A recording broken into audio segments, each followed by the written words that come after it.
اللہ تعالیٰ ہم سے آپ سے چاہتے کیا ہیں؟ ہم سے آپ سے اللہ تعالیٰ اطاعت اور فرما برداری چاہتے ہیں۔ فرما برداری کس کی؟ کون سی چیز کی؟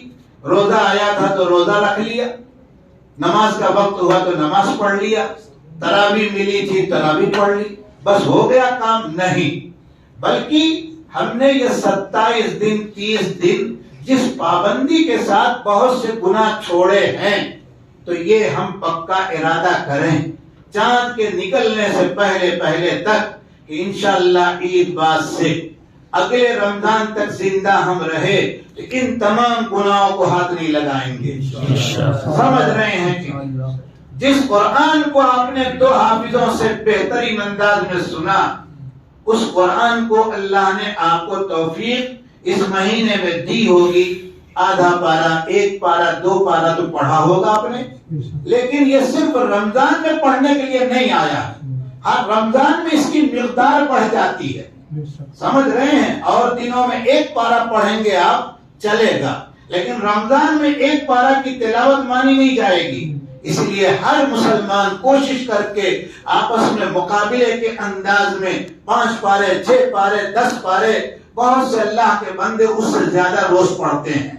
میں نے وہ زمانہ دیکھا ہے، بہت اچھی طرح سے دیکھا، اور یہ کان گواہی دے رہا ہے جب ان بچوں کی عمر کا میں تھا کہ فجر کی نماز کے لیے مسلمان اپنے گھر سے نکلتا تو عورتیں چونکہ گھر میں نماز پڑھتی تھی، وہ نماز پڑھ کے فانوس اور لانٹین اور چراغ کی روشنی میں قرآن کھول کے بیٹھ جاتی تھی۔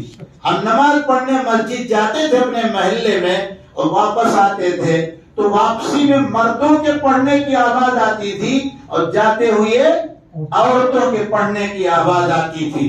میرے بھائیو، آج تو ہمارے سونے میں تلاوت ختم ہو گئی ہے۔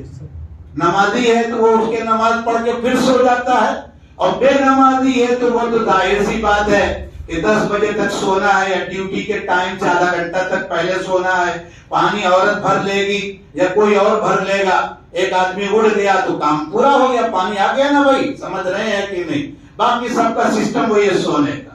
نہیں، اب ہم کو اس بارے میں 27 دن 29 دن کی تلاوت کے بعد یہ اپنے اندر مستقل تبدیلی لانی پڑے گی۔ اپنی بیوی بچوں کو بھی کہ بھائی دیکھو، فجر پڑھ کے زیادہ نہ صحیح رکوع 2 رکوع کی تلاوت کر لیا کرو، سمجھ رہے ہیں کہ نہیں؟ صبح میں یاسین شریف پابندی سے اس کا معمول ہو، شام کو مغرب کے بعد چلتے پھرتے نہیں ٹائم ملا، فرض نماز مسجد میں جماعت سے پڑھ لیجیے۔ آفس میں ابھی باقی ہے اپنے کام، یا راستے میں یہ ٹائم ہے، ٹرین کا ٹائم ہے، آپ اطمینان سے ٹرین میں چڑھیے، آفس میں آئیے، بس میں آئیے، اپنی گاڑی کی ڈرائیورنگ کرتے رہیے اور سورہ واقعہ پڑھیے۔ پھر اس کے برکات آپ دیکھیے کہ کیسی برکتیں گھر میں برستی ہیں اللہ تعالیٰ کی طرف سے۔ سورہ واقعہ والا کبھی روزی کی تنگی کا شکار نہیں ہونے والا ہے۔ سیدنا عبداللہ ابن مسعود مغرب کی نماز پڑھ کے اپنے بچوں کو، بھتیجوں کو، بھانجوں کو، سب کو سامنے بیٹھا کر سورہ واقعہ پڑھایا کرتے تھے۔ تو انشاءاللہ ثم انشاءاللہ رمضان کے بعد ہم جس طرح سے رمضان میں گناہوں سے اپنے کو بچاتے رہے، اسی طرح انشاءاللہ رمضان کے بعد بھی کوشش کریں گے، انشاءاللہ تلاوت کا اہتمام کریں گے۔ زیادہ وقت ہو گیا، یہ چند باتیں آپ سے عرض کرنی تھی، وہ بھی ہم پہلے دن سے لے کے اور جس دن ہم کو کہا گیا ذہن میں بالکل بات نہیں تھی۔ ہمارے ان 4 بچے اللہ نے ہم کو دیے، ایک لڑکی 3 لڑکا، ان کے منہ پہ کہتا ہوں آپ لوگوں کو گواہ بنا کے، ہمارا دل ان سے زیادہ لگا رہتا ہے، سمجھ رہے ہیں؟ ہمارے گھر میں بچے بھی ہم کو کہتے ہیں تم ناانصافی کرتے ہو، ناانصافی کرتے ہو، میں کہتا ہوں ناانصافی کرتے ہیں، یہ جب تک نہیں آئیں گے تو ہم کھانا نہیں کھائیں گے۔